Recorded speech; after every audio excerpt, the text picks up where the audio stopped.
إله إلا الله لا إله إلا الله لا إله إلا الله ما لنا رب سواه. بسم الله الرحمن الرحيم وصلى الله على سيدنا محمد وعلى آله وصحبه وسلم أجمعين.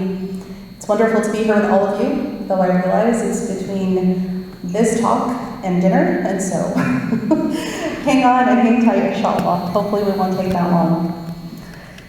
Folks, it's really wonderful to be here again tonight, and I want to thank the organizers, all those in the background, those who put up the beautiful AMMSA lights, mashallah. It's really nice, mashallah. And all of you who've been in attendance, alhamdulillah. How's your day been? Yes? Have you learned? Have you networked? Have you exchanged a lot of, hopefully, numbers and emails and all the rest? Or whatever you exchange these days? MashaAllah. It's wonderful to be here again, mostly because it's been 20 years since I've set foot back in this hall here. Go blue. MashaAllah. I don't know if I have any Ann Arbor people. Alhamdulillah. I was counting and I realized it's 2 decades. And that's very scary, mashallah, because it seems like it was just yesterday. Alhamdulillah. It's always wonderful to come back to Ann Arbor. It's wonderful to be here really in the midst of folks who are dedicated to medicine and who are Muslim. And our conversation tonight is really to focus on exactly those two things, inshallah. When I think of Ann Arbor, there's a special word that comes to mind. And I'm going to share it with you, but first I have to share a really funny story. My first weekend here in Ann Arbor, I met my roommate, who we didn't know each other ahead of time. We were from different communities, both in Michigan. And the first thing my roommate says to me was, please do not use an alarm clock. She said, I'm scared of loud and beeping noises. And so please, do not use an alarm clock. And I thought to myself, oh God. I'm a night owl, and it takes me a very long time to get up, mashallah. At that point in life, this is pre-kids, pre-babies, pre-needing to get up in the middle of the night. Until today, probably, family would tell me I'm a sound sleeper, a deep sleeper. I need an alarm clock. And here she was, her one rule was don't use an alarm clock. And I thought, subhanAllah, what am I to do? So, that weekend, went out to Bed Bath & Beyond, where you buy your college supplies and stuff for your dorms and rooms. And I was so excited. I found an alarm clock that said nature sounds. It had options on it like, running water, rustling leaves, chirping birds. I was like, okay, this works. No loud beeping noises, right? And I finally landed on the one that said babbling creek. And it sounded a little like this. Bark, bark. The problem with the alarm clock, she's very happy, and she agreed. She said, this is good. The problem was, if you don't shut the alarm clock off right away, it gets louder, and louder, and louder. And so, my alarm clock eventually sounded like, shh, And so my poor roommate would get up, and she would say, Rania, your ducks are quacking. And to which I finally get up startled and shut the alarm clock off. And the reason it was a problem, and I tell you this whole backstory, is this wasn't noon, when college students get up for classes. This wasn't 10, or even 8 or 9, or any kind of quote-unquote normal hour that you get up. This was more like 4 or 5 in the morning. Why am I getting up 4 or 5 in the morning? I just said I was a night owl. And no, it's not because I'm a gunner. The reason I was getting up was because at this point in my life I had taken on the nafil, or the extra supererogatory actions of praying the prayers called tahajjud. Tahajjud is the pre-dawn sunnah or nafil prayers. And our teachers would teach that this kind of prayer is the prayer that gives you a reserve of light, of nur, to see you through the darkness, the difficulties. the cold and dreary and darkness that comes with medicine, mashallah. Also, they would say that this kind of extra nafil prayer, not only does it give you the kind of light that guides your way spiritually, but it also opens doors for you. Now, why am I saying this? And I promise you, other than my roommate, my really close friends, and probably my room, the folks that lived upstairs and downstairs from us, Tower Plaza, anybody that lives still live in Tower Plaza? TP? Those walls are really thin. And the poor roommates upstairs and downstairs could hear us. The reason I share this today with all of you for the first time is because when I think of an arbor, I think of tahajjud. And I think of a very specific friend of mine who, interestingly enough, grew up on the East Coast with me.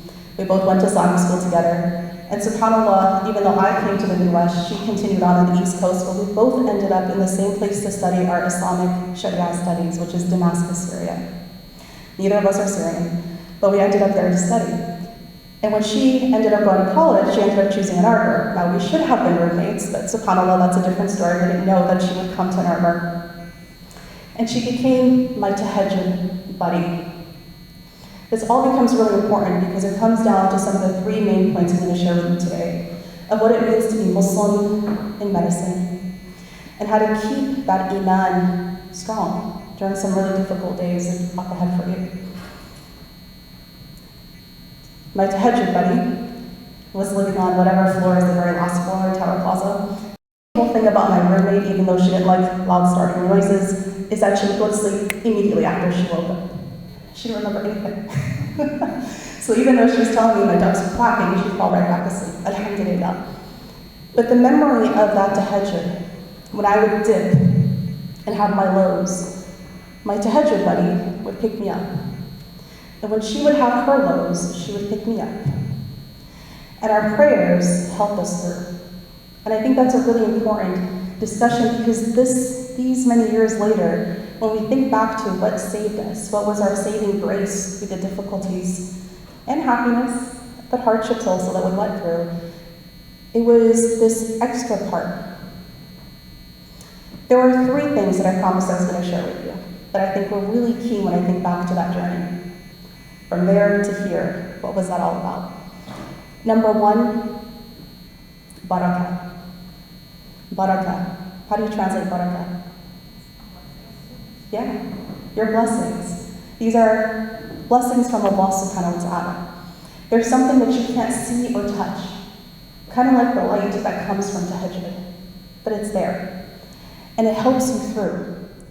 These are blessings, and your time, especially as a medical student, for those of you who are already in the field, requires barakah to be able to juggle the many things that are going to be required in the future. One day a family, potentially, right? One day you're going to be an entrepreneur of some sort. And to have the blessings require Allah, that comes from Allah subhanahu wa ta'ala stretching out your time versus constricting it. Having barakah in your time. See, time is a creation of Allah subhanahu wa ta'ala. We're going to have a very short aqidah lesson for a minute, which is He created time, just like He created space, just like He created humans and angels and jinn. And He's able to expand time and He's able to contract time. And we have sayings that we say colloquially to each other. Wow, that was so fast, it was like a blink of an eye. Or that took forever and a day, right? We say these things. When you have barakah in your time, Allah subhanahu wa ta'ala allows you to not only accomplish what you're doing right in front of you, but really be able to prioritize and balance the many things that are needed of you. Number two, other than barakah, one of the main things that I really thought were really important for me in this whole entire journey was this concept called tawfiq. How do you translate tawfiq? Success. Not just any success, because there's all kinds of success. It's divine success. It's the kind of success where Allah subhanahu wa ta'ala has given you tawfiq. The kind of success that He's happy with, that He's proud of, right? That He actually blesses you, barakah, again, for it. When I think about tawfiq, the main thing that comes to my mind is dua. Dua, right? How many times have you prayed to ace an exam, to get through your MCATs, to get through, those of you who are already far enough to be in your steps, right? Like, how many times have you prayed desperately to get through whatever it is you're going through? That's your work. But I think about how tawfiq isn't just the work that we do. See, all of us in medicine, I'm the first on the stage here, we all need a good dose of humility. And one of the things I think about are how many people have made dua for us that allowed us to be here. Not just in medicine, but as a believer. To walk through these doors because you want to attend a medical Muslim conference. Maybe it was a grandmother, a grandfather, a great-great-grandparent you never met. But one day, in their tahajjud, they raised their hands and made intense dua for a progeny they may never see. And that's why you and I are here today. It's sobering. It's a good dose of humility to remember to ask each other for dua and everybody you meet, right? And for you to make your own dua. Because that kind of tawfiq, or divine success, comes from the unseen. Number 3. To be committed, convicted, right? Have your convictions of your Islam and your deen. Here's another story. Before I started medical school, I hear all these stories. And I heard it was really impossible to make sure that you prayed all your 5 prayers. Now, I'm coming off of a tahajjud years, okay, inshallah. And I'm really worried about praying my 5 daily prayers when you hear things like, all medical students are at the bottom of the totem pole, nobody cares about their schedules, right? Residents and attendings are running around, and you are just there to learn what you learn and kind of make sure that you get through the other side all right. And so you end up kind of bending over backwards, doing whatever you need to do to get to where you need to go. But I would also hear that so many people would say that they had a really hard time keeping up with their prayers. So I called up a friend that also studied in Damascus actually, and she was one of the people who had gone to medical school before me, Chicago. Called her up and I said, hey, you're almost done with med school. Tell me about Salah. And she said, yeah, it's hard. You're gonna have to have real strong conviction to do your 5 daily prayers. You're gonna have to run into, the call room and duck into empty patient rooms and pray in the hallway sometimes and do whatever you need to do to pray. I said, how is it for you? And she said, well, in my entire medical school years, I only missed 1 prayer. I was like, wow, mashallah, it's amazing. I was like, if you don't mind my asking, what happened? Right, curiosity. And she said, oh, we were in the OR, and I prayed all my other prayers on my surgery rotation, but this particular day, things just went haywire, and suddenly, even though I was scrubbed in just a medical student, I was asked to step up. And he said, put your hands out, and I put my head out and put the heart in my hands. Now, I don't know if that really makes sense, or it kind of gave her a bowl, or who knows. But the point is, she had this man's heart in her hands. And she said, before I had gone in, I had calculated there were enough time to pray the Hassan prayer, but then things just got really chaotic. And it became a life or death situation. And I said, okay, I'm great. How do you do this? She said, with a lot of communication, with a lot of conviction, with a lot of steadfastness, and with a lot of being able to say and speak up to others and say, I have salah, I have prayer that I need to do, I'll be right back. And once people started to know that, they made space and time for it. And I tell you this because it's also a time, and I hate to say this, but it's also at a time where it wasn't so cool to be Muslim like it was today, right? Now, DEI and diversity and all the rest of it, there's a lot more space for inclusion of Muslims. This wasn't the case back in that time. When I hear stories like this, it helps me remember and remind all of you. You want the success, that tawfiq that Allah subhanahu wa ta'ala gave us? He gave you this much, and He got you this far. What does it take to give back? so that what he did give us isn't taken back away. Because it can be. Just like he gives, he takes, right? And so I think about these three things, and it's really important to think about that. I tell my Stanford students all the time, I hate to see how incredibly smart all of you are and accomplished for you to get all the way to Stanford, or all of you in medicine. It took a lot to get where you are. And you're incredibly smart. But why should one side of you be on steroids, literally, and the other side of you be completely atrophied? You are smart enough to be able to accomplish anything you want. Why is your knowledge of your own religion so atrophied? If I were to close those doors, and I've tried this with my Stanford students for a while, I still am actually one of the interim chaplains at Stanford, shut those doors and give you a pop quiz and say, how many fara'id versus sunnah, how many fard versus sunnahs of wudu, and which is which? Well, I hate to say it, but a lot of people would flunk the pop quiz. And that is supposedly something we do multiple times every day. I'm not making light of it. I'm just pointing out the obvious, because I know all of you can recite all kinds of medical facts. But here's something very basic about our deen, and we're kind of shaky. Why do I say this? Because to me, it was really important to make sure both things were correct. Because if you're going to say you are Muslim in medicine, then be Muslim in medicine. And later, I had a very roundabout story that I will not share tonight, maybe tomorrow in the mental health panel discussion of how I even ended up in psychiatry, because it wasn't the plan. And it made some really funny stories, because the entire time I was sure I was going to OB. So much so that my letters of recommendation still said OB when I went for my residency interviews, which made for some really funny stories. And you can tell who actually read the applications, because they would say, so, do you want to go into psychiatry, or are you trying to be an OB? And if they didn't ask, I was like, no, I didn't read the application. Anyhow, mashallah. The point being is, it was a very roundabout story how you ended up in psychiatry. But for me, the field that I now really push forward is Islamic psychology. And I tell people all the time, you can't push something called Islamic psychology forward without the Islam, right?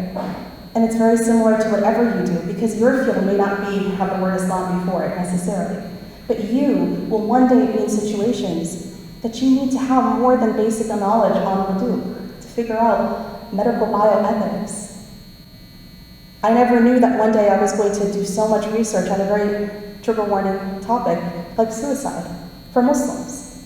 How do you deal with a field like that and a topic like that unless you're grounded in the very faith that you claim to profess, right? And then bring the medical science with it and be able to get published in places like JAMA. How does that happen unless you're grounded in both fields? Does that make sense? And so we go back to kind of our discussion here of we in medicine are in super drive mode. I encourage us to figure out what gaps we have in our own Islamic knowledge and understanding and practice. If you still can take a gap year, take it. Honestly, everybody in my lab has pretty much decided on taking a gap year at some point in their studies and pursued seminary, or if they could go overseas, they did, or just right from their home. And if they couldn't, they're doing it class by class, one a semester, literally. Figure out what it is so that you're not so, again, atrophied on one side of you. And this is, by the way, not me stuffing it down their throats. I think they've come to their own conclusions listening to what I'm saying, right?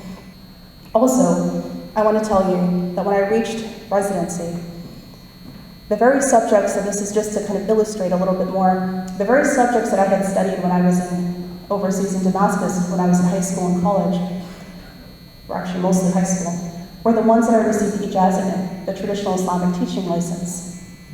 By the time I reached residency, Zaytuna College called and asked me to become one of their professors. The very subjects that I taught at Zaytuna College were the very subjects that I had received ijazahs in when I was still in high school. It's not a wow thing. All I'm saying is, my situation, I get it, was a little bit different than others. I was on two parallel tracks of study.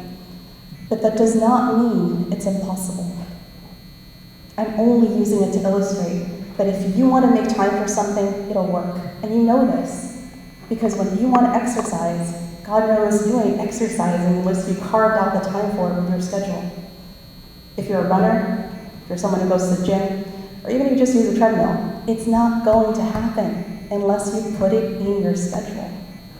So my question for you is there a space carved out for the study of Islam, along with and beyond your Sunday school knowledge, beyond your Sunday school knowledge?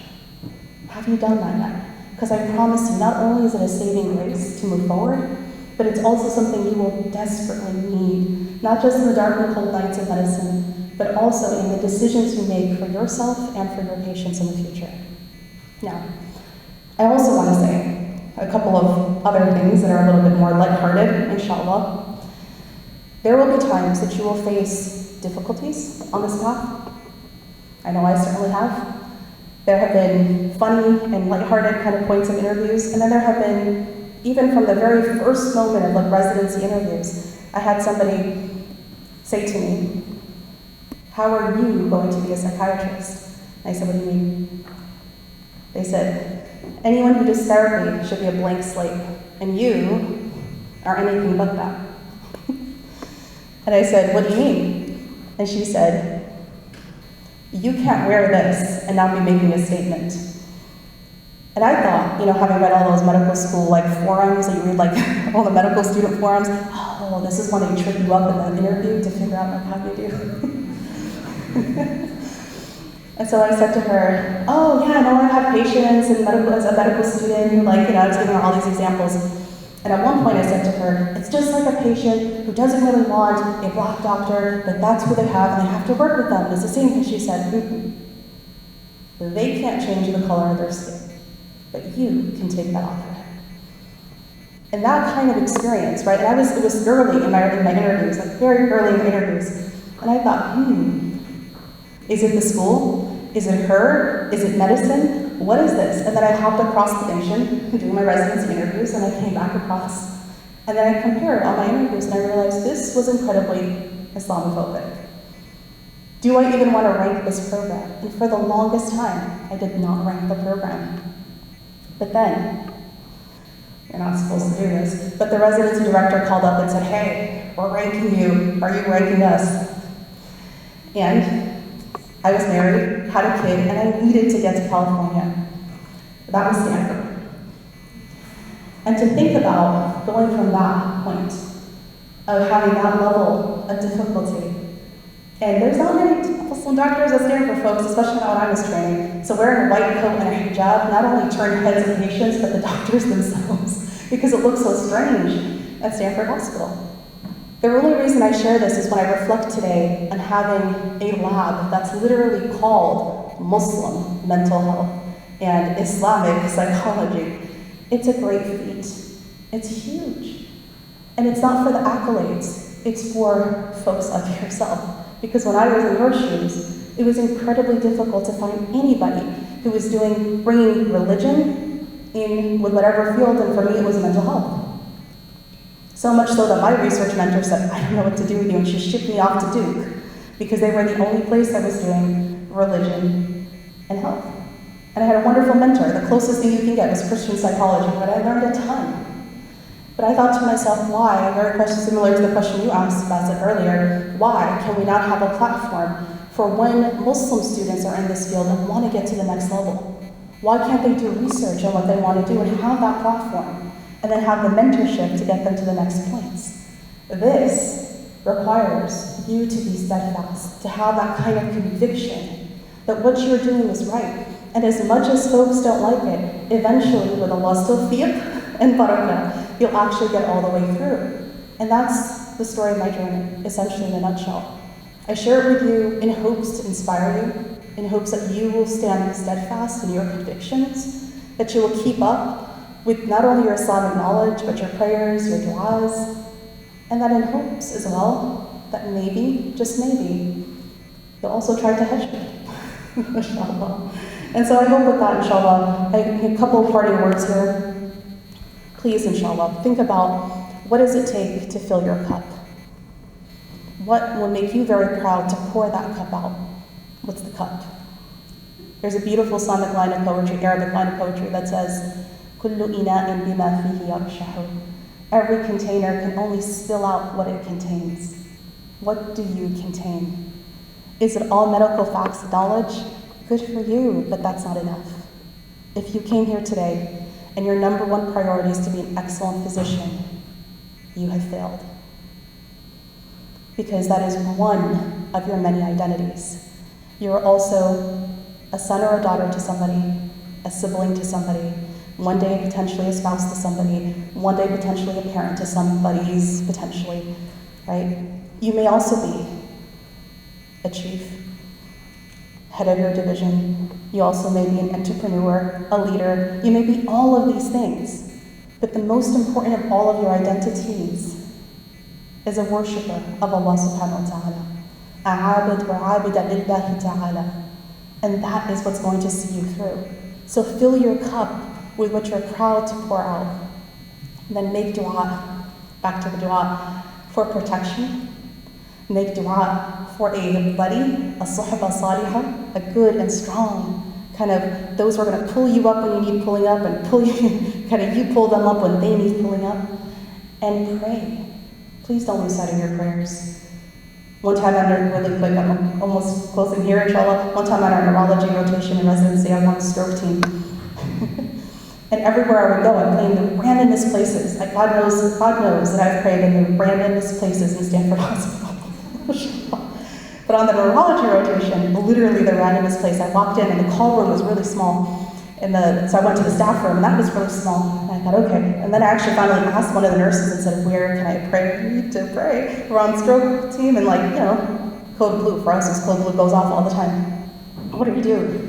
And literally she opened up, or maybe she opened up the door and there were brooms and a mop and a bucket. And they said, pray in here. I literally prayed in the broom closet. You do what you got to do.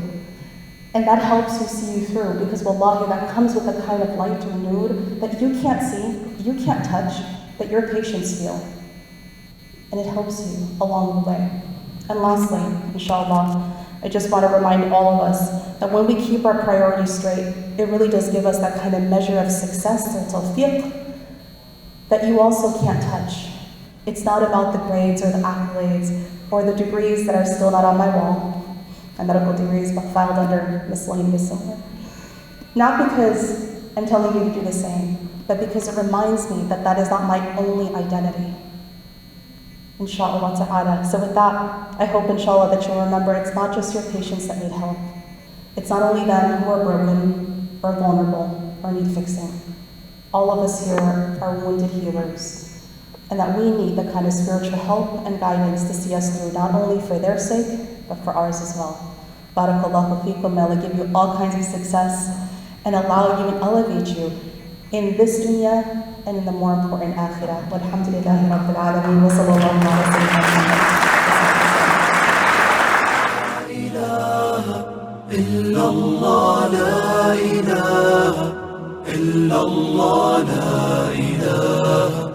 إلا الله ما لنا